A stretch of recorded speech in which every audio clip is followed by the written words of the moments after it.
Thank you very much. Let us now share screen.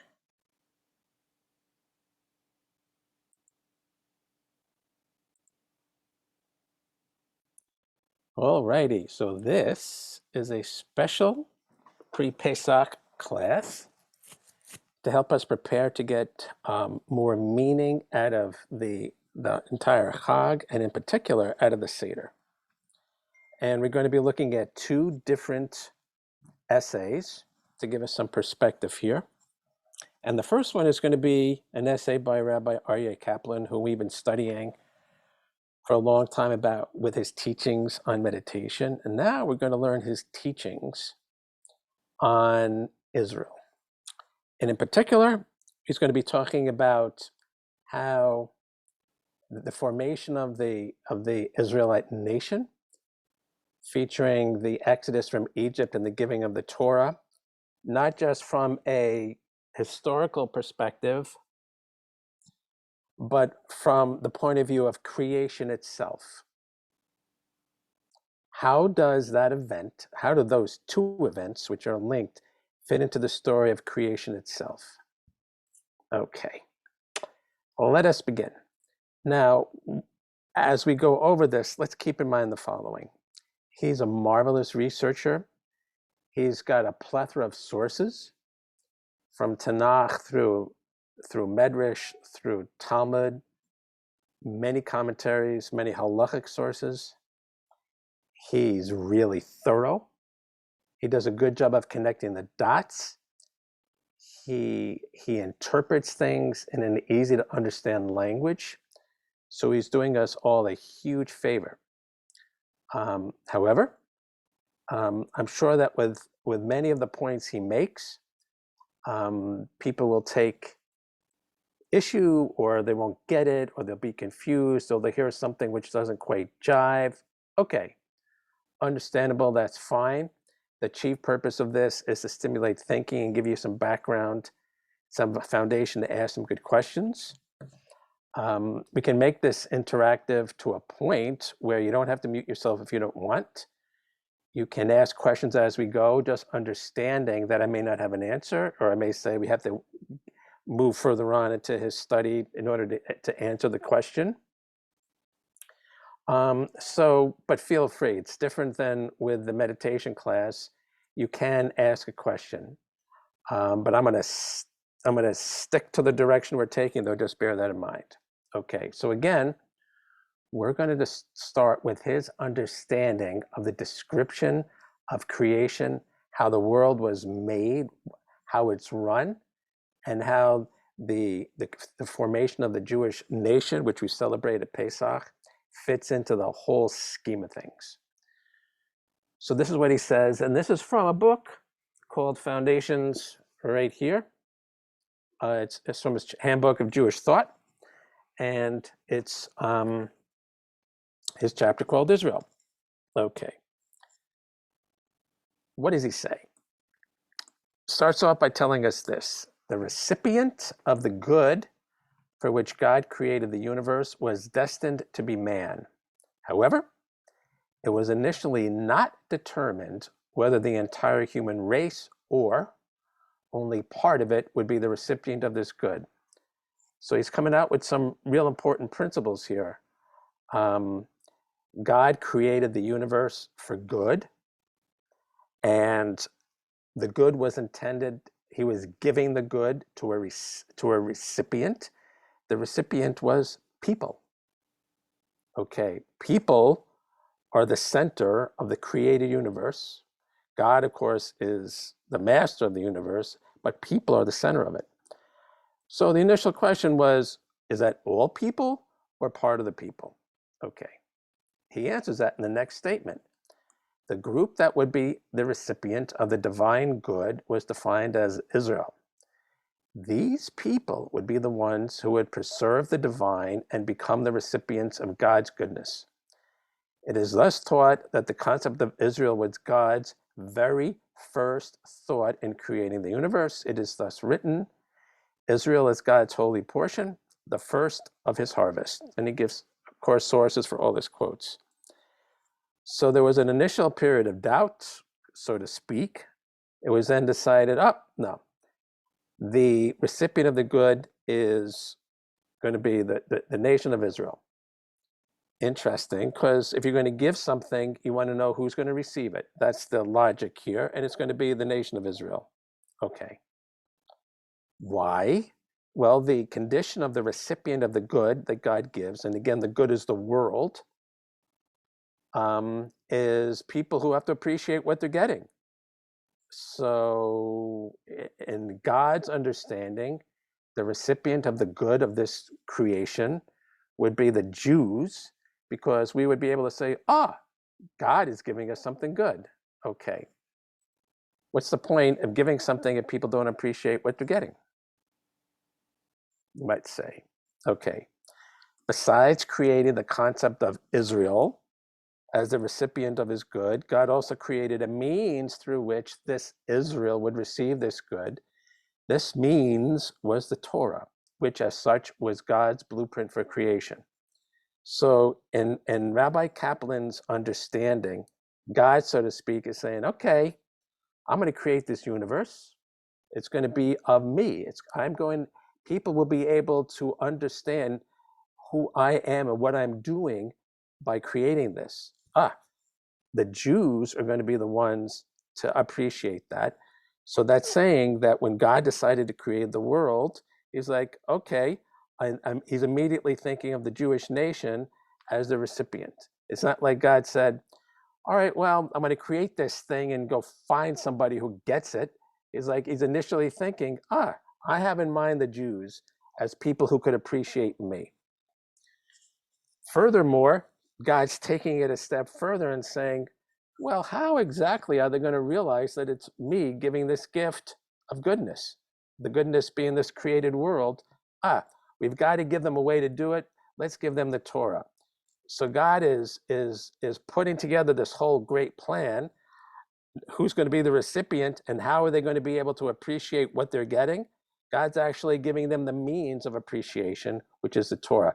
All this is part of the so-called initial stage of this creation.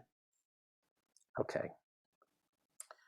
The Torah is the way to God's good, as he said, I have given you a good teaching, my Torah, do not forsake it. It is thus taught that there is no good other than the Torah, meaning that this is how we're supposed to understand the Torah and what it's all about. It's the way to understand God's goodness in giving us life, this created universe. Okay, that's the purpose. Rabbi Kaplan is defining it. That's the purpose of the Torah.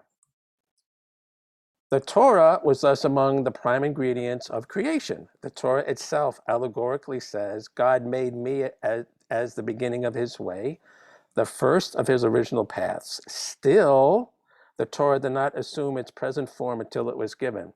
That's remarkable. Okay, so in the beginning, God is creating a world. He wants to create a world of goodness. God is thinking, who should receive this gift? It could be the Jews. God is thinking, okay, well, how are they going to know that it's from me and what this gift's about? We're going to give them the Torah. Okay, so Israel and Torah were part of the whole initial gift giving of the creation of this world. But he's making a point that's saying, in some way, the Torah was different. It didn't become the Torah that we follow today until Sinai. So all of a sudden, at the beginning of the creation of the universe, the giving of the Torah at Sinai by God to the Jews is part of the initial creative process. Because, as Rabbi Kaplan's saying, they need to, the Jews are going to need to have the Torah to appreciate this gift of creation that I'm giving, but it was in a different form, whatever the form was at the time of creation, but it's a present form that we follow today was given at Sinai. So the giving of the Torah at Sinai was part of the creation. Okay, the Torah was created for the sake of Israel. God's purpose in creation required that Israel accept the Torah. If not, all creation would have lost its reason for being and would have ceased to exist. So as part of this whole initial creation, it's not just that the Jews are identified as a recipient of the Torah. It's not just that the Torah is going to show them the way to appreciate this gift of the created world, but the Jews' acceptance of the gift is also part of the Big Bang here, this big creative process. How interesting. Okay, so our accepting the Torah at Sinai was part of the original package. Now, I understand some people are going to be deviating into that. Well, does that mean everything's predestined? Not necessarily. That's just part of the package of stuff that was created. But as you'll see, we all still have free will. And hey, we could have said no. All right. Now, if Adam would have been worthy and would not have sinned, then all of his descendants would have been worthy of the Torah. If not for Adam's sin, all mankind would have had the status of Israel. So when God created the world, he created, at the final stage, there was the creation of people, Adam and Eve. And there was the possibility that Adam could have remained sinless with the serpent and Eve and the forbidden fruits and getting knowledge. Okay. Adam had the ability to say, forget that. I'm not going to do any of that stuff. And theoretically, Adam, on behalf of all humanity, would have had the status of Israel as people who would have, all humanity would have been given the Torah, would have been able to appreciate the goodness of God in creating this world. So at this initial creative act, even though all the ingredients were put together for the Jews to be given and to receive the Torah and to follow it, there was still a possibility that wouldn't happen. There was a possibility that Adam could have said, nah, I'm with the program. I accept it. No sin for me. Give it to me on behalf of all people. But because of Adam's sin, however, the Torah was restricted to the small portion of humanity who would eventually be worthy of receiving it. The rest of humanity was given 7 commandments, binding on every human being. These are the 7 Noahide laws: not to worship idols, not to curse God, to establish courts of justice, not to murder, not to commit adultery or incest, not to steal, not to eat flesh from a living animal. Okay, so in a kung fu sense, you would say God pivoted. The creative process is in motion. It's an active process. There's a possibility of Adam not sinning and being able to receive the Torah, so to speak, on behalf of all humanity, but he sinned. So God pivots and he says, okay, but we still need people to be behaving. So instead of giving humanity the entire Torah, we're going to give them a subset. Here, take these 7 Noahide laws, and this is what you guys got to follow. That's the bottom line for all people. So at least there's a means for people that are not part of the nation of Israel to do good, to experience good, to appreciate the good that God did by creating this world. Okay. Now, of these commandments, the first 6 were given to Adam himself. The 7th commandment would have been redundant for him, since the eating of all animal flesh was forbidden until the generation of Noah following the great flood. Interesting. So 6 of the 7 Noahide laws were given to Adam, but since he wasn't a meat eater at the time, this whole business about not eating the flesh from a living animal didn't take place. Thus, the final commandment prohibiting the eating of flesh from a living animal was given to Noah and his sons. Since this completed the giving of commandments binding in all humanity, these 7 commandments are referred to as the commandments of Noah's sons, mitzvot b'nei Noach. Okay, so it took the generations from Adam to Noah for the package of 7 commandments, universal commandments, to be given to all humanity. These commandments were given so that all humans could partake of God's good by obeying them. It is thus taught the non-Israelites who obey these 7 commandments have a portion in the world to come. Okay. Okay, so he's making the point here based on his study of text that, hey, both members of the Jewish nation and people that are not of the Jewish nation can still appreciate the goodness of God, appreciate the goodness of this creation that he made, by at least following these 7 laws. And the payoff is a portion in the world to come. So he's equating partaking God's goodness with having a portion in the world to come. Let's say those 2 terms are synonymous. What is the world to come? Okay, that has to be developed. But that's the payoff. A perfected world, a repaired world, a world without sin. Okay, that's the payoff. Everybody can have it. So everybody, Jews and non-Jews, can have a portion in the world to come and partake of God's goodness. There's no free ride, though. You can't go ahead and do all this stuff, worship idols, murder, adultery, incest, stealing, and say, all right, now give me my share of the world to come. Can't do it, got to qualify. Okay.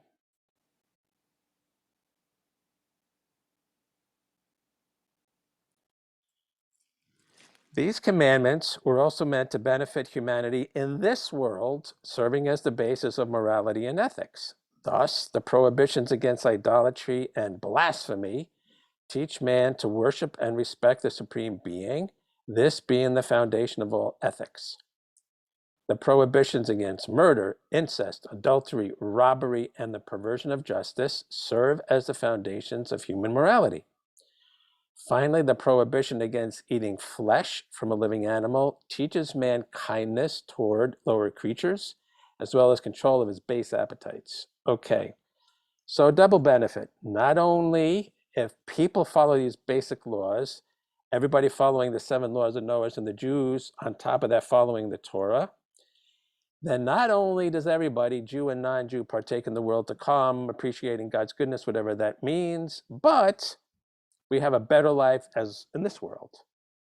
And common sense will tell you life is a lot better if people aren't murdering, incesting, adultery, robbing, and perverting justice, and so on and so on and so on, and being able to control their base appetites.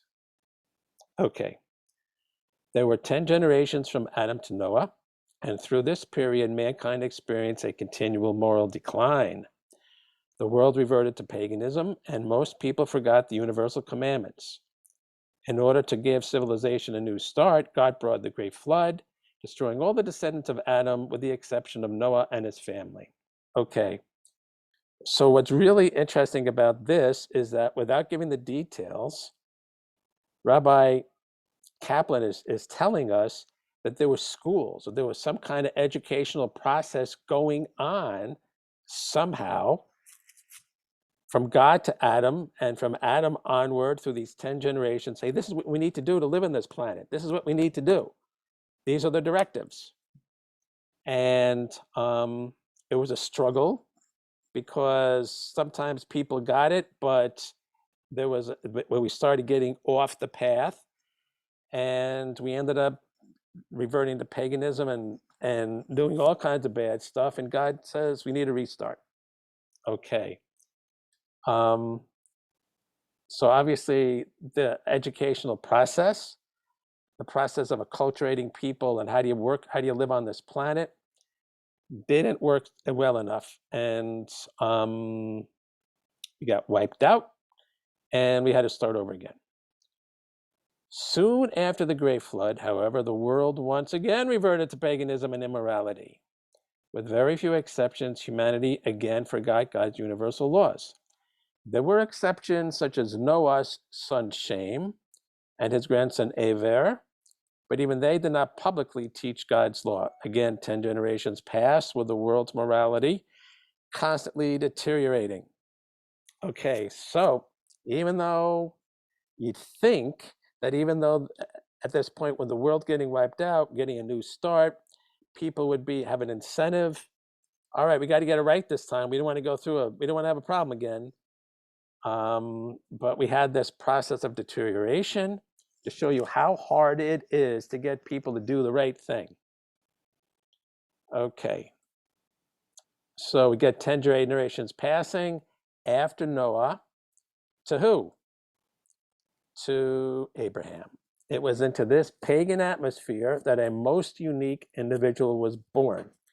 From his earliest childhood, Abraham transcended his pagan environment and recognized that the world was governed by one supreme being. As one of the greatest geniuses of his time, Abraham was able to use his keen mind to see through the sham and falsehood of the values of his generation and understand the true purpose of creation. So Abraham bucked the trend. Abraham said, wait a minute, this is fake news. You guys are telling me a bunch of bunk. And he was pagans to the left of him, pagans to the right of him, violating all these 7 laws. And he's like, this is not right. So Abraham was not a graduate of a great yeshiva. He figured it out with his moral compass. He goes, sorry, this does not work. There's a supreme being, and you guys are not following him. An independent thinker with a moral compass. Abraham's faith developed and overshadowed everything else in his life until he was even willing to suffer martyrdom for it. Never in history had an unaided individual made such a complete break with his environment, overcoming all obstacles for the sake of a yet unknown faith.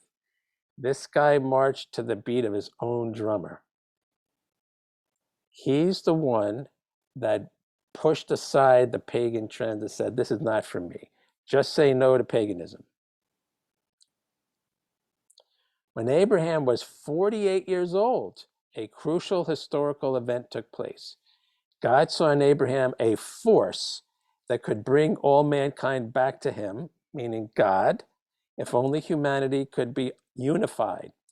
He therefore brought a spirit of unity upon the world, influencing all mankind to act in one accord. However, instead of uniting to serve God, mankind united to build the Tower of Babel. Okay, so this is really, really, really interesting. Why?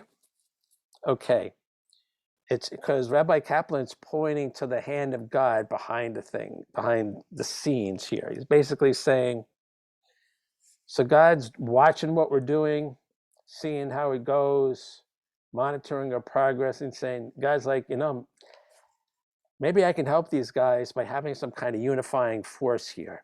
If they can all get on the same page, then they can all be one nation under God. But what happened is the people involved, nope, they decided to use this unifying force and band together, not to be one nation under God, but to be one nation under them. They misused the unifying force that God had provided. Not unlike the World Economic Forum. And they built this Tower of Babel. Okay. Humanity as a whole then lost the opportunity to come under the category of Israel, the group designed to receive the Torah and fulfill the purpose of creation. Instead, the human race was split up into nations, each with its own language and mission. It was at this time that God decreed that the descendants of Abraham also become a nation with the special mission of serving God and fulfilling his purpose in creation. Okay, so how did God pivot after realizing that people were misusing this so-called unifying force? He said, okay, these people are not ready to handle this unifying force as a collective, as one human nation. We got to break them up. So the unity that people will experience will be nation by nation by nation by nation, including the nation of Israel. Okay. And that is going to be the descendants of Abraham. Okay.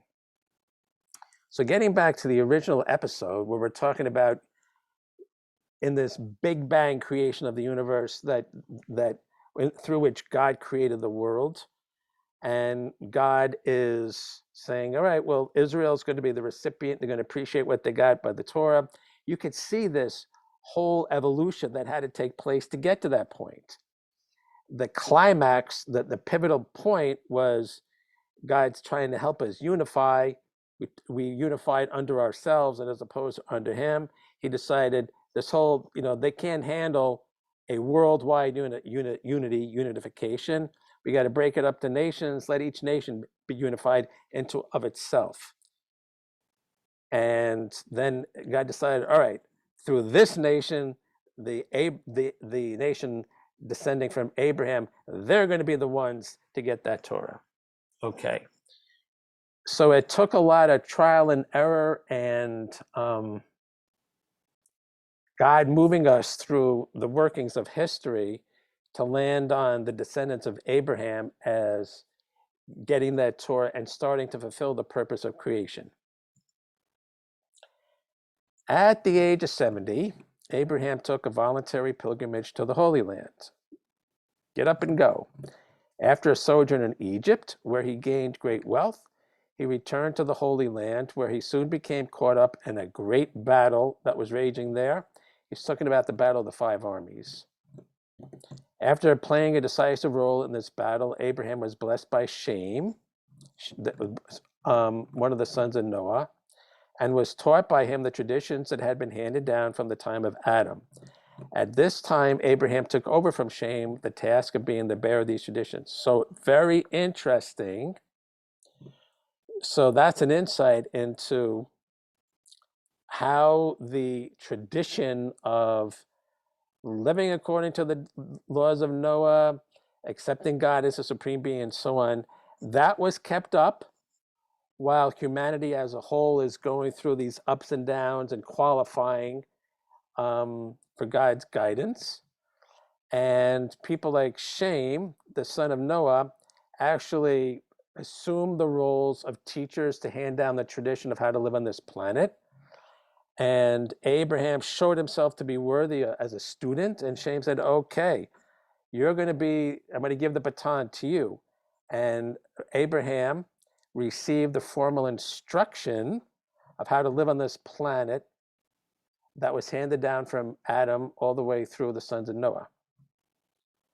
So originally, Abraham deduced with his mind and with his moral compass the truth about this world. And then later, at age 70, he got his formal education in the form of teachings from Shem, the son of Noah. Age 70, who says you're too old to go back to school? Using the methods taught to him by Shem, well, what do you know? Abraham sought to attain true prophecy.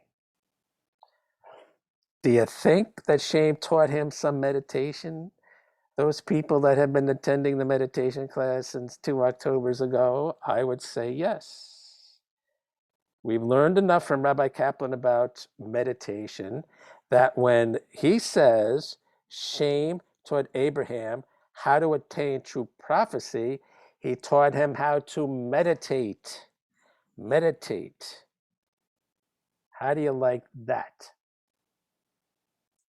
Soon God revealed himself to Abraham. Why? Because Abraham had attained that level, that cognitive and perceptual level through meditation to be able to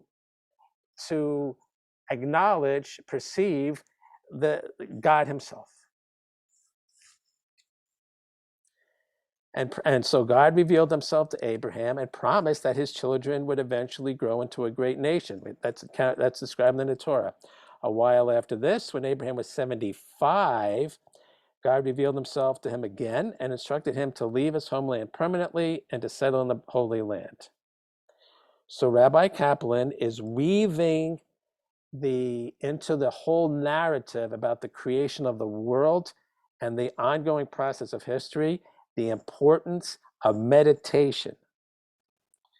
By this time, Abraham's faith was not fully developed. It was not only fully developed, but he also had the courage to act on the basis of his convictions, realizing that one cannot live a truth while allowing others to remain ignorant of it.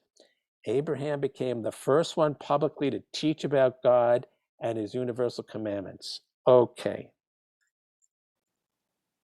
When we talk about the Jews being a light to all nations and a model nation and teachers of people of teaching people how to live on this planet, Abraham was the first. Even though the Jewish nation was not yet formalized, even though the Jewish nation was not liberated from Egypt and given the Torah, much after this, like 1,000 years after this, Abraham was the first one. He said, wait a minute, how can I possibly live the truth of how to live on this planet when people to the right and the left of me are acting like pagans? They need to know. So Abraham understood you can't be an island unto yourself. All of humanity has to understand how to live on this planet. And he took it upon himself to call out in the name of God. It says it in the Torah, call out in the name of God. Therefore, unlike the other righteous people of his time, whose children quickly became reabsorbed in the paganism of their time, Abraham was able to transmit his values to his offspring. He was able to establish his teachings among his descendants until a self-sustaining group of the faithful was firmly established. God thus said, Abraham shall surely become a great and mighty nation, and all the nations of the earth shall be blessed through him. For I have known him, and I know that he will instruct his children and his household after him, that they will keep God's way and maintain righteousness and justice, so that God will be able to grant Abraham everything he promised him. So not only did he teach his neighbors, his non-Jewish neighbors, how to live, but very importantly, he said charity starts at home, education starts at home. He felt the importance of making sure his descendants understood too. What good is it if you save the world, but you lose your children? So for those people, and he said, and notice that Rabbi Kaplan says, unlike the other righteous people of his time, there were people out there just trying to save the world, but they didn't understand that you have to start with your family. So these are people whose children so-called went off the derech, but they saved other people. So Rabbi Kaplan's giving credit to Abraham by saying, no, this guy realized you got to do the both. You can't save the world without saving your family.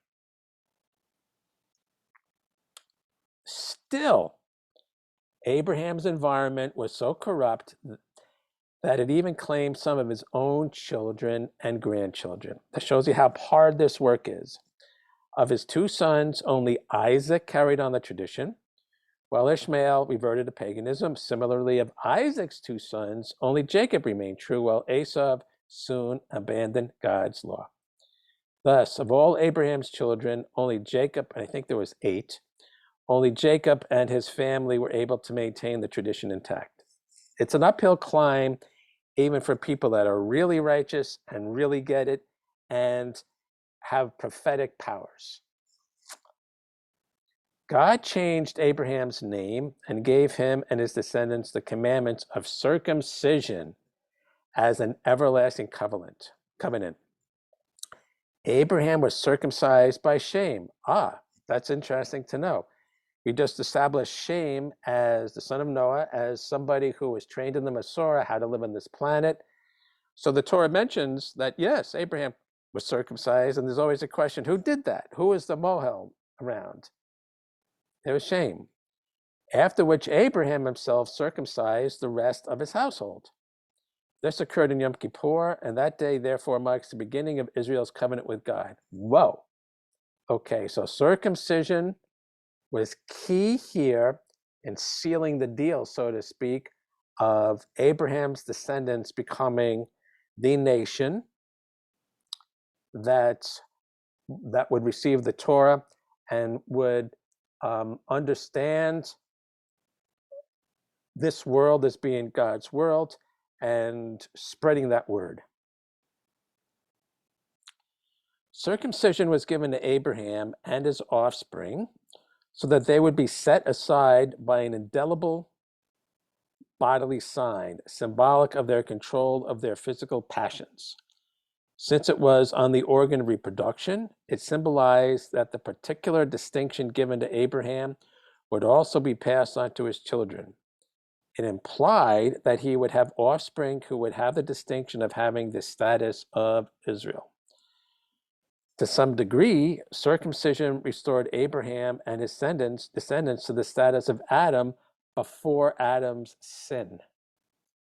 It was because they were circumcised that Abraham's descendants were able to be recipients of the Torah. Thus, it was through the commandment of circumcision that the purpose of creation could be fulfilled. Okay, now I could hear people's questions. I could hear them. Okay, circumcisions, what about women? Then we get circumcised. We get it, we get it, we get it, we get it. Okay. Rabbi Kaplan has other essays about circumcision, which he fills in the blanks. Obviously, women are included. This is obviously also placing an emphasis on what men had to do to be part of this covenant. Circumcision certainly deserves a study of itself. Okay, but the point for today in this study is that it helps seal the deal of us being a covenant nation with God. The commandment of circumcision did not apply to the children of Ishmael since it was given after his birth. Similarly, it did not apply to the children of Esau since they rejected the distinction and responsibility that went with the covenant. Thus, of all the descendants of Abraham, only the children of Israel are bound by this commandment. God tested Abraham in 10 different ways to prove his faith. In the last of these tests, he asked Abraham to sacrifice his beloved son Isaac, when that's the Akedah. After these tests, God gave Abraham the distinction that no other than his descendants would ever have the status of Israel. God also promised that even if his descendants sinned, they would never be abandoned. So this is really, really key. So God is making Abraham like the key man of this organization. He's like, through you, God is saying to Abraham, through you, I'm going to make a commitment to your descendants. And that's one of the like foundations of our whole understanding of the world. God basically says, okay, Abraham, I'm going to put you through 10 tests. The last test is the alleged sacrifice of your son. You pass all the tests. And God basically says, okay, I'm never going to abandon you people, ever. You can be really bad guys, but I still got your back. That is key for us to continue and persevere and to try to keep following the Torah and live the right way on this planet, because we know that even if we screw up, we just pick ourselves up and we keep going, because God has confidence in us. He's made a commitment. Of all the patriarchs, only Jacob was able to lead all his children in the way of God. It was for this reason that he was chosen to be the father of the nation dedicated to serving him. Okay. So that's interesting, because God had basically said, okay, Abraham, your descendants are going to be my people. I got your back. But as we learned from Jacob, it's not going to be all the descendants. There's going to be some people that fell off.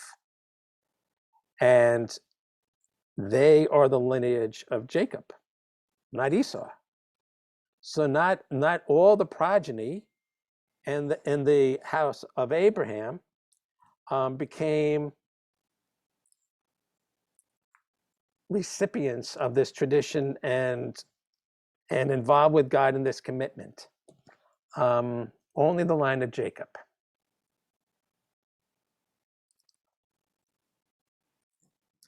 Jacob became worthy of this after he wrestled with an angel and defeated him. This battle took place on a spiritual level and was perceived by Jacob in a prophetic vision.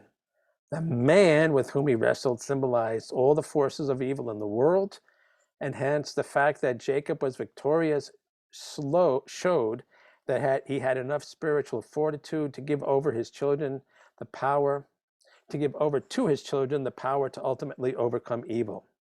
So Rabbi Kaplan's introducing evil here and saying,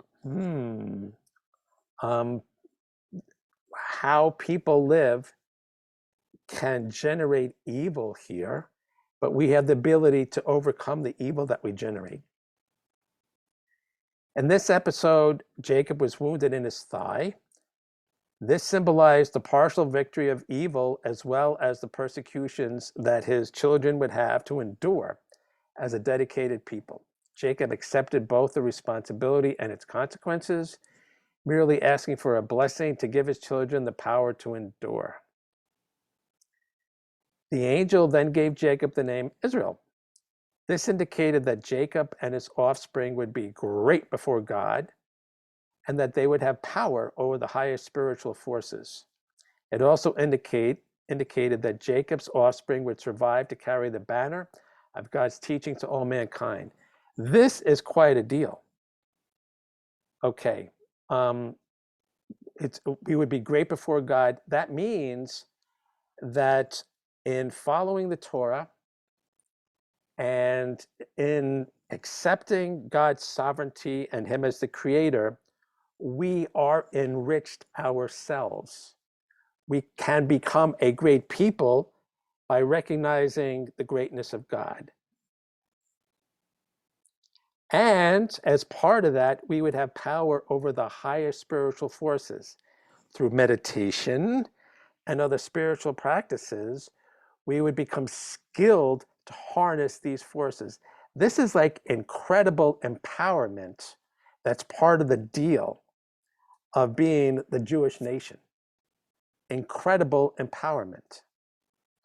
And we would survive and teach all people. This is quite a legacy.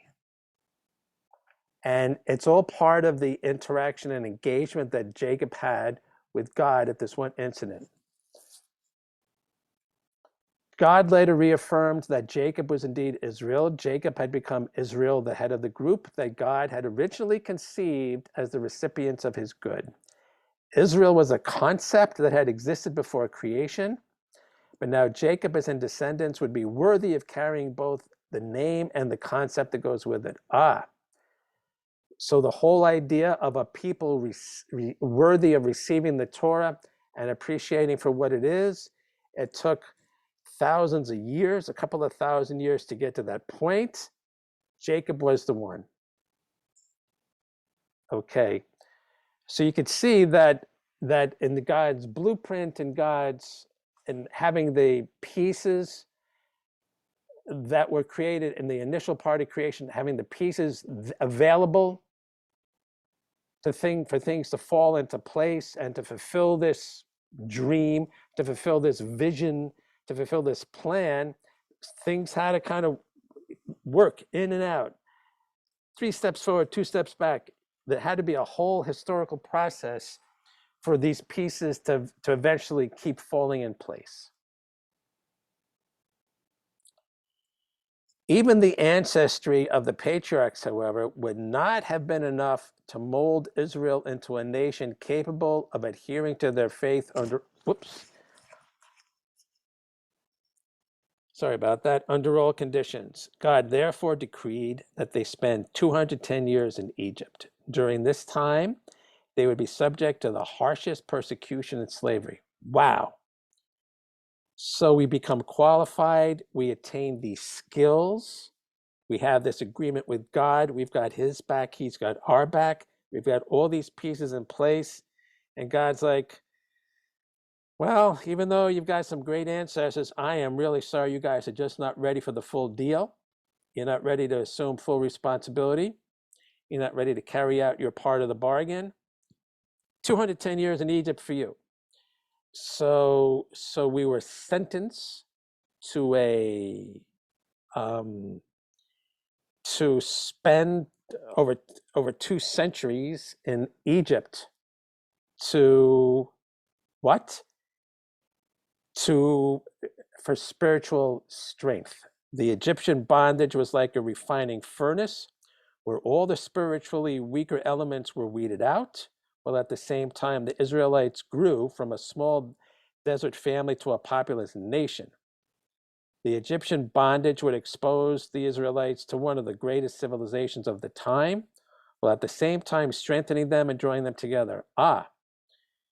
So we're in Egypt to become spiritually pure, to become spiritually refined, to become spiritually strong, and to grow. We grew spiritually and we grew materially, physically through persecution. And that's quite a take on persecution and suffering to get you spiritually stronger. So we end up in Egypt, that place where we got liberated from. We ended up there because we had to go through that training, that spiritual training. In many ways, the Israelites proved themselves worthy of God's choice. Even under the most degrading slavery, they maintained their identity and basic moral values. Out of the crucible of Egypt, Israel thus emerged refined and ready to become the torchbearers of God and the recipients of his Torah. So we emerged ready to and for that piece of the entire puzzle to fall into place of the giving of the Torah. However, we did not emerge unscathed. Nevertheless, in many ways, the Israelites did fall into the pagan ways of the Egyptians. In describing the Israelites before the Exodus, God thus said, "They rebelled against me and would not listen to me. None of them rejected the detestable things that attracted them, nor did they abandon the idols of Egypt. I would have decided to pour out my anger against them, but I acted for the sake of my name. For I had given my word that in the sight of the nations, I would lead my people out of the land of Egypt." Okay. So we didn't live exactly happily ever after. We qualified for the Torah, and as we will find out, we eventually got the Torah, but there were certain catches involved. Okay. What were the catches? Ultimately, the Israelites were chosen by God primarily because of the merit of the patriarchs. It is thus written, "Only in your fathers did God delight, and he loved them and chose their offspring after them, namely you, above all peoples as it is today." So Rabbi Kaplan's basically saying, you guys came out spiritually stronger, but you got a lot of baggage. You got these idols. You got this whole thing going on. You think you're Egyptians. You want to go back there. You're really attached to the land. But look, I'm going to give you the benefit of the doubt because I know that who you are, who your ancestors are. I know what their merit is. And I know that there's some Abraham, Isaac, and Jacob in you. Okay, so let's assume that that part of you will come out over time. It was through the merit of the patriarchs that the Israelites were led into Egypt, only to be redeemed amid the greatest miracles ever witnessed by humanity. It is thus written, "God did not set his love over you, nor choose you, because you were greater in number than any other nation, for indeed you were the least populous of all nations. But because God loved you and because he kept the oath that he made to your fathers, God brought you out with a mighty hand and redeemed you from the house of bondage." Okay, so God basically said, look, I understand that this is an imperfect package. You've grown spiritually. You've qualified enough that I'm going to give you this Torah. I love you. I'm going to help you. And if you take this Torah seriously and you follow the teachings of your ancestors, then you'll be able to refine those parts of you that are still pagan, that are still idol worshiping, that are still Egyptian, that are not Torahic, that are not representative of living one nation under God. So it's an act of kindness that God gave us his Torah because he says, if you follow this, you'll perfect yourselves. So this is actually a really good example of what we say is God's goodness, because he didn't just say, here's a Torah, read it, come back to me with a report. He actually gave it to us knowing that we still had work to do to really give the Torah its due, and he did it out of love. So part of the goodness of God, so to speak, is that he is supportive of us as we take on this gigantic mission of trying to live with the Torah and teach people how to live on this planet. He basically says, I believe in you. I believe you guys can do this, imperfections and all. With this mighty historical event of liberating us from Egypt with the Exodus. The Exodus was a unique event in the annals of history. God revealed himself to an entire nation and literally changed the course of both history and nature. It is thus written, did God ever venture to take a nation for himself from another nation with a challenge with signs and wonders as God your Lord did in Egypt before your very eyes? You have had sure proof that God is the Lord. There is none other. The Exodus not only made Israel uniquely aware of God, but it also showed him profoundly involved in the affairs of humanity. That's what we just said. God's like, I'm with you. I got your back. I didn't like give this stuff to you, learn it on your own, and I'm going to go create another world somewhere. He's like, no, I got you here. It was the Exodus and the events surrounding it that made Judaism unique among all other religions. Other faiths began with a single individual who claimed to have a special message and gradually gathered a following. His followers then spread the word and gathered converts until a new religion was born. Virtually every great world religion follows this pattern. The main exception is Judaism. God gathered an entire nation, 3 million strong, to the foot of Mount Sinai and proclaimed his message. Every man, woman, and child heard God's voice proclaiming the 10 Commandments. A permanent bond was thus forged between God and Israel. What other religion is saying that God, the creator of the universe and master of the world, appeared publicly in a public place to 3 million people?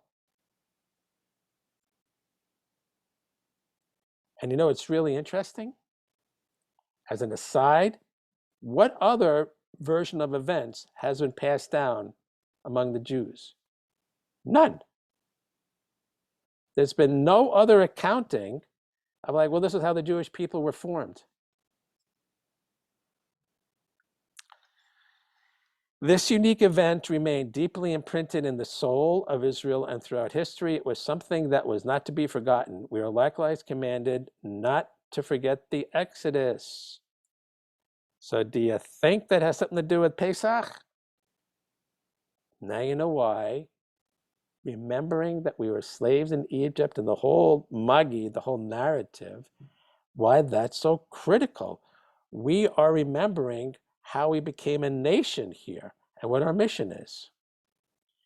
The miraculous deliverance from Egypt defined Israel's unique responsibility to God. God thus said, for to me are the children of Israel servants. They are my servants whom I brought out of the land of Egypt. I am God, your Lord.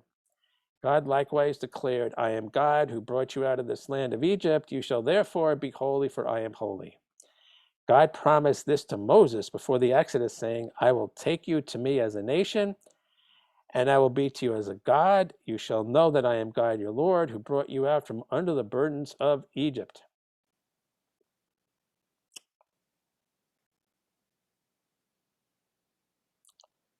Okay, hold on a second. Besides the merit of the patriarchs, the Israelites also had many unique characteristics of their own. God knew that among all the nations of the world, only Israel would have the great faith and intrinsic tenacity to adhere to his teachings throughout all the vicissitudes of history.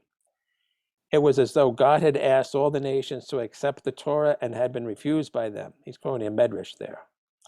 In contrast, Israel's immediate reaction to the offer of the Torah had been, all that God has spoken we will do and we will obey. So this is a reaffirming that God thinks that God decided he made a good choice. I would hope so. It was therefore primarily because of this ready acceptance of the Torah that Israel was chosen to the exclusion of the rest of mankind.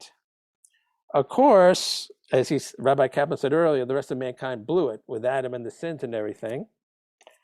Okay, before the giving of the Ten Commandments, God thus said, "Now therefore, if you will hearken to my voice and keep my covenant, then you will be my own treasure among all nations, for all the earth is mine.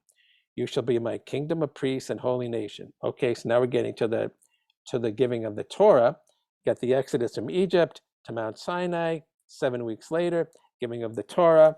And God's basically saying, look, we got a special relationship here. It's going to be really hard, but I'm making you like the key people of the company here. You're a key person. And there's responsibilities here. There's a payoff here that we have a closeness, but there's also responsibilities. The Israelites were thus totally sanctified to God and became virtually a separate species. Okay. God said, "You shall be holy to me, for I, God, am holy, and I have set you apart from all other people, that you shall be mine." But being chosen is more of a responsibility than a privilege. Israel has the incessant mission of proclaiming God's teaching to the world. It is thus written, "I, God, have called you in righteousness, and have set you up as a covenant of the people for a light unto the nations." This does not mean that the Torah should be taught to Gentiles, but that they should be informed of the universal commandments. Okay. Okay, so my interpretation of this is that we have to realize, and we have to help other people realize, that this is a God-centered world. It's about God and what God does and what God wants. God runs things. Okay, it's just like you're living in an apartment or you're renting a house from a landlord, and you're like, well, what I'd like to do is cut the thing down and rebuild it. You can't do that because you got to ask the landlord. It's the landlord's house. Okay, we got to let people know it's the landlord's house. And he doesn't like tyranny.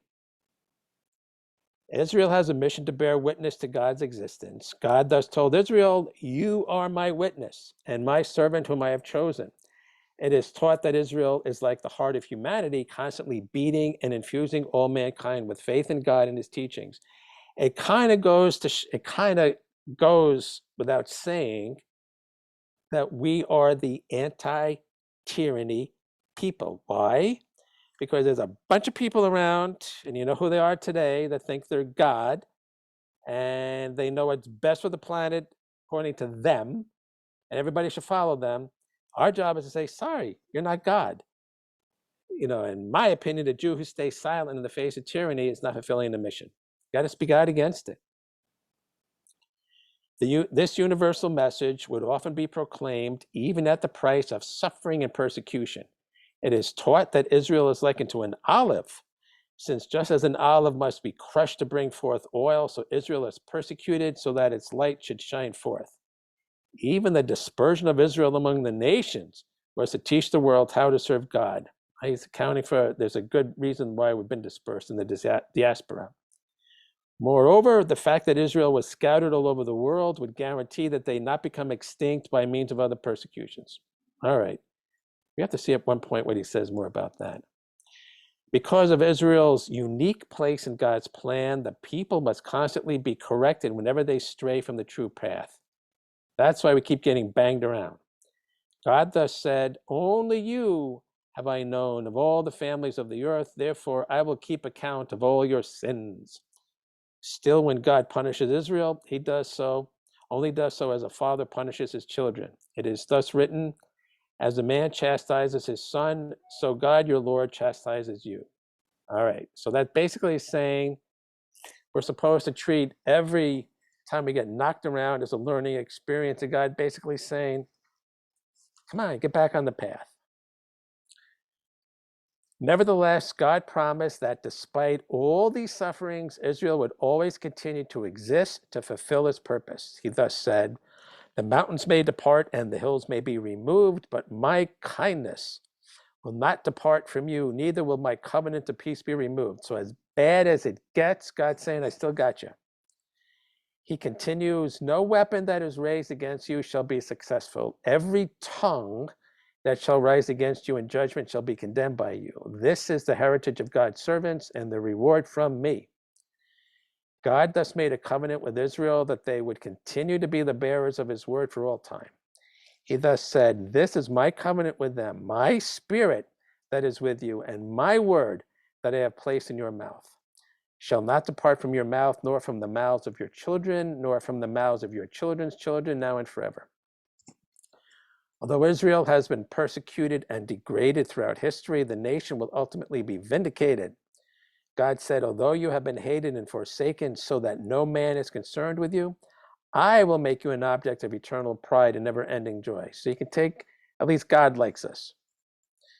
God's promise that Israel will ultimately restore the world to good and cannot be destroyed as long as the task is not completed. Ultimately, this is an imperfect world. It will not be destroyed. The globalists will not win. God has our back. And because we still have work to do, God believes in us. We believe in God. We're going to keep going here. He said Israel should not fail nor be crushed until he has rectified the world, for the islands await his teachings.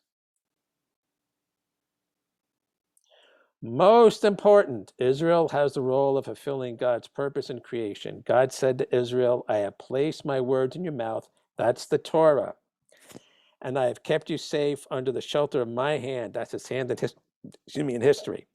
"So that I may plant the heavens and lay the foundations of the earth and say to Zion, you are my people." God is basically saying that integral to him managing creation is the Jewish people fulfilling our mission, receiving the Torah, following the Torah, understanding the Torah, and being a light unto nations and teaching other people the principles by which we got to live.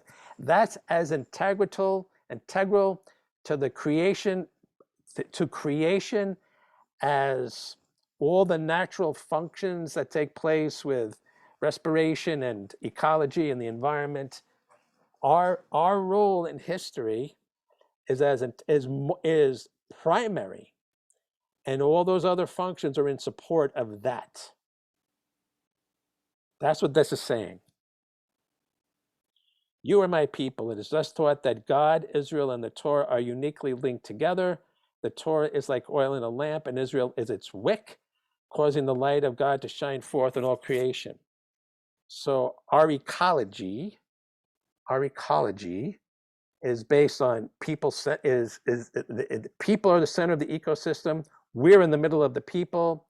We're following the Torah. We're taking its teachings and applying it to help people that aren't of the nation of Israel how to live on this planet. And all the natural ecology is in support of that. We are not subordinate of it. It is in support of us, because our mission is central. And so you can see that what we talk about on Pesach is this, our centrality. The exodus from Egypt and the giving of the Torah 7 weeks later is the culmination of us becoming the key person in this whole enterprise, the key nation in this whole enterprise. That's why it is so dramatically important. And that's why we pass on, that's why we have the Seder, and that's why we have the Magid, and we have the narratives, so that we remind ourselves this is what we're supposed to do on this planet as a nation here. And that is Rabbi Kaplan on the background and the mission as to why we have Pesach and why we have a Seder. But we're not done yet. We're now going to blow your mind as if we haven't done enough yet. Hold on. Now I'll do this. Okay. Let's do this. According to Rabbi Yoel Ben Nun, who I love his teachings, there was a Pesach before the Exodus. And he quotes the sources. Okay. Lot's, this is Abraham's nephew, Lot. Lot's Pesach and its significance. This is what he says. Anyone who has studied Sefer Bereshit, the book of Genesis, has come across the verse describing Lot's hospitality towards the angel in Sodom, and he prepared a banquet for them and baked matzah, and they ate. And Rashi's laconic comment, it was Pesach. Okay, yeah. Book of Exodus. So what are we talking about here? Chapter 19.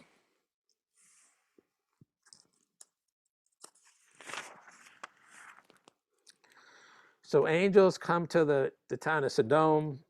Lot is sitting at the gate. He rises up to meet the angels. He bows before them. He says, okay, guys, please come to my house for the night. Wash your feet, get up, go on your way.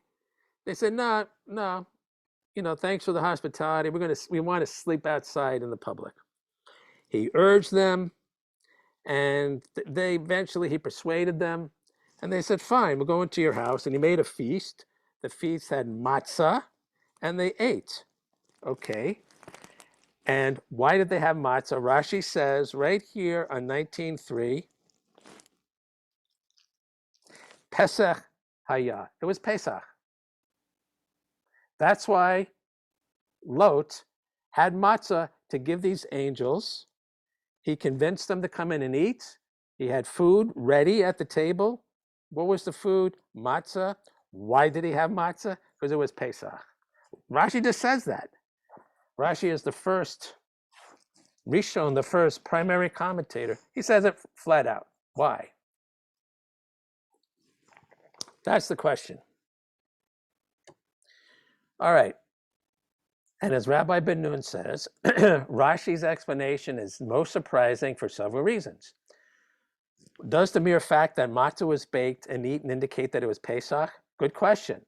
Maybe they had Pesach like we have Zaydes. Maybe they have matzah like we have Zaydes.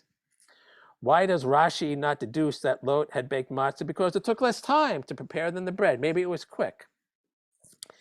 That's the explanation by another commentator, Radak. Okay. And he says, Radak says, well, forget Pesach. You don't want to keep your guests waiting, so you prepare something that's quick. It's like a TV dinner. So serving matzah is quick. You don't have to let it rise. Here, eat this. That's what the Radak says. What significance could there be to a Pesach before there was a nation called Am Yisrael and before they left Egypt? Does Rashi's explanation not undermine the special character of the festival of Pesach as a commemoration of the miracle of Am Yisrael's departure from Egypt? That's a good question. Well, okay, if you forget Radak and you don't buy the convenience and quick to prepare idea, and you say, well, let's say it was Pesach. Let's say that Rashi's literally true. Doesn't that take away from the Pesach that we just been talking about, that we celebrate because of the Exodus from Egypt? How could there be, that's a grand event. Is it less grand because there was a Pesach before? That's a good question. Okay. Okay. So I told you that Rashi just flat out said this is Pesach. He doesn't give a source. So Rabbi Ben Yun says, what is the source of this? Maybe there is a source. Rashi could have got it. He probably got it from somewhere. So Rabbi Ben Yun says, I spent much time pondering the reason that Rashi reached this conclusion, whose textual basis seems so weak. Admittedly, the idea that it was Pesach has its source in a medrash. Okay, so there was a source. There was a commentary before Rashi that said it was Pesach. That's where Rashi got it from. But he said, wait a minute. Rashi doesn't always interpret a verse in accordance with a medrash. Why did he choose in this instance to rely on a medrash whose encounter with the literal text gives rise to such serious questions? So it's a real good question behind the scenes. He's saying, okay, there is a textual source that Rashi relied upon, more likely, which is that Rashi read a medrash, a commentary on the Torah, and that commentary said it was Pesach. Of course, the question is, where did that commentary get it from? Whatever sage was in the medrash, how did he know it was Pesach? Okay. Do we assume that Rashi relied on that because he doesn't always rely on the medrash? But if it appears he did rely on the medrash because that's a textual source, why did he rely on it this time around? Did Rashi have something else in his mind that lends credibility to the idea in the Medrash that this was Pesach. Okay. At some stage, says Rabbi Ben Nun, the realization hit me. I read the chapter as it is written and was suddenly struck by the depths of the insight possessed by Chazal, meaning the sages in the Medrash, and by Rashi. It is specifically when one reads the text itself directly, rather than through the eyes of commentaries, that Chazal's view emanates from the words of the verses. Okay, the narrative in Breshit describes a house that is closed up. This is all about Lot, in which the family and the guests have just completed a meal with matzah. At the doorway to the house, the angels save the family members. If you recall, the people of Sodom are there, and they want to get to Lot, and Lot offers his daughters. There's this whole big incident with bad guys trying to get the family, and they bring Lot's and Lot's family escapes, and they're brought out of the city. Okay. So what Rabbi Ben Nun did, he goes, wait a minute. The text here describes a series of events with Lot's family in Lot's house and his guests eating the matzah. That series of events is parallel to the series of events that took place in the exodus from Egypt with the Jewish nation. Similar occurrences took place. And he actually made a chart. Okay, we're talking about now here where it says Breshit is Lot and his family with the angels. Shemot is with the Jewish nation and the exodus from Egypt. So there's a bunch of similarities. Okay, so here we're talking about the text does tell us that they baked the dough, they made it into matzah. With the text in the incident with Lot, there's no textual there's no words that tell us he baked it. Obviously, he baked it, though, because he had it, and he didn't go to ShopRite and buy it. So we don't really need a verse to tell us that it was cooked. It was already. And then we see a bunch of similarities. Lot went out to them at the entrance, and with the Exodus, God is saying, none of you shall go out from the entrance of his house till morning. And then with Lot, it says, and they struck the men that were out the entrance of the house with blindness, and they wearied themselves. And then with the Exodus, it says God will pass over the entrance and will not allow the destroyer to come into your house to smite you. And then with Lot, it says, and he made them a feast and baked matzah, and they ate. And with the Exodus, it says, and they shall eat the meat on that night, roasted with fire with matzah, and they shall eat it. And then we have the Korban Pesach that took place with the nation of Israel. And then the text goes on with Lot, for we will destroy this place of the angels, for their cry has grown great before God, and God has sent us to destroy it. And then with the Exodus, God is saying, I shall smite all the firstborn. And when I smite the land of Egypt, and God smote all the firstborn. And then it goes back to Lot, where it says, get up, get out of this place, for God is going to destroy the city. And with the Exodus, and he called for Moshe and Aaron by night and said, get up, get out from among my nation, you and Bnei Israel. There's tremendous parallels in the text here. And when dawn came with Lot, the angel said, whatever you have in the city, bring it out. And with the Exodus, and it was on the same day that God brought out Israel. And then with Lot, it says, and he lingered, so they brought him out. And then with the Exodus, they could not linger. And then with Lot, and God rained down upon Sodom and Gomorrah brimstone and fire. And then with the Exodus, and God said thunder and hail, and the fire ran down to the ground, and God rained hail upon the land of Egypt. And then finally, and the duration was all night until the morning. Lot's family is saved, producing two nations, Moab and Ammon. They were the offspring of Lot. And with the Exodus, the duration was all night until morning, and the Exodus gives rise to Am Yisrael. So what Rabbi Ben Nun is basically using is a time-tested, really interesting and powerful Torah study technique in saying that two events can be considered very parallel and very similar and dealing with the same basic stuff, if the sequence of events that's described keeps using the same words for the same reasons. And this is exactly the case. So in this chart, he compared how the Torah describes the whole incident with Lot and the guests and the destruction of Sodom and Gomorrah with what the text says about all the plagues and the destruction of Egypt.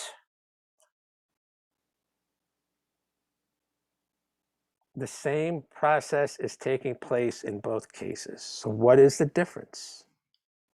Okay. This is really something. The many parallels between the overturning of Sodom and the plagues on Egypt practically shout out Pesach. There is the closed house, the angels of destruction and deliverance, and the events that continue all night until the morning when the day dawns and the sun rises. Most specifically, there is the command, get up, get out, and the word linger. These are expressions that are intrinsically bound with the Exodus. Okay. Chazal had all these parallels in mind when they drew their conclusion in the Medrash. The literal school of commentators, okay, didn't see this. Okay, so he's saying that the sages of the Medrash that concluded it was Pesach with Lot and the angels used this technique. And they basically said, wait a minute, if it looks like a Pesach and it sounds like a Pesach, it is a Pesach. The Pesach that was described in the Torah after this event, the whole sequence of events, they're like, wait a minute, I've seen this before. It's the same sequence of events that took place with Lot and the angels and the destruction of Sodom and Gomorrah. So that he's saying that the sages of the Medrash said, wait a minute, if we're calling this whole series of events with Egypt a Pesach, and the events are very similar that took place with Sodom, that must have been a Pesach too. And it's to say, and the text is proving that for us. There's matzah appearing in both, as well as all these other events appearing in both, liberation and destruction and the formation of a nation.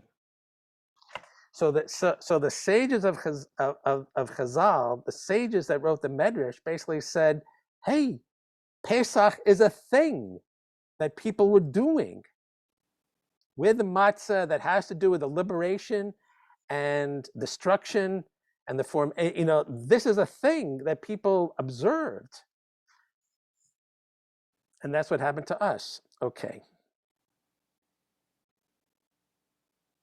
Okay. Okay. The simple reading of the text leads you to conclude that, yep, it was Pesach when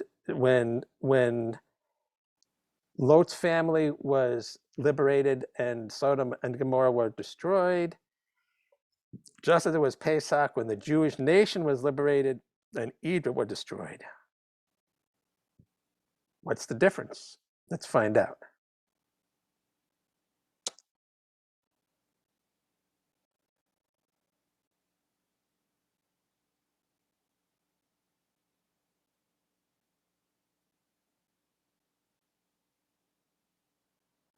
Okay, before he gets to the bottom line clincher, he makes another point. He says, oh, you know something? In the Gemara, in Tractate Rosh Hashanah, there's a comment that says Yitzchak was born on Pesach. There's another. So he's saying in the text, in text which has a lot of credibility and authority, the Talmud, there's yet another reference to Pesach, it being Pesach, that Abraham's son Yitzchak was born in Pesach. So Pesach was a thing even before Abraham, even before when Abraham was born, was alive and started having a family. It was Pesach. Pesach was known. Okay. Textual sources. This obligates us to re-examine the Pesach of Egypt experienced by Bnei Israel, which had been preceded by the Pesach experience by Lot, together with his wife and daughters and sons-in-law. It becomes immensely clear that the unique character of the Pesach of Egypt lies not in the fact that it was the first such occasion, but rather it was a Pesach of salvation and redemption for an entire nation. Here's the significance. The Pesach that had been observed up until the point of the Jews being in Egypt was a family event, not a national event, household by household.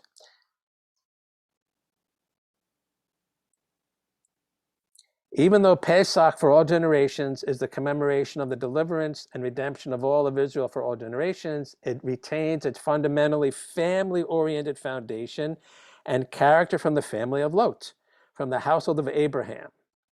Even when the Pesach for all generations was established as a communal sacrifice, such that it is offered even on Shabbat, it never for a moment ceased being a family offering, albeit of all the families together.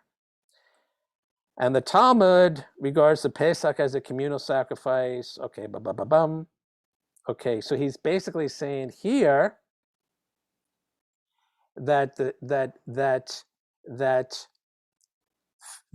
Pesach, the observance of a day and a meal that commemorates liberation from oppression and the destruction of our enemies, was a family-oriented holiday, complete with a meal with matzah, before the Jews were in Egypt, but it was a family thing. And what happened with the Jews of Egypt is we retained its family observance household by household, but we had all the households in the family and the nation doing it. It became a collective national thing of family by family by family observing this Pesach. So it's not that we originated this whole holiday of commemorating liberation from oppression, and and with a meal and with matzah. It wasn't originated with the Jews in Egypt, but it was expanded to take place on a national basis with the Jews in Egypt, household by household by household, all backed by text, citing the Gemara, citing Rashi, who it looks like was citing the Medrash. How do you like that? Okay, I'm going to stop the share. I'm going to stop the recording.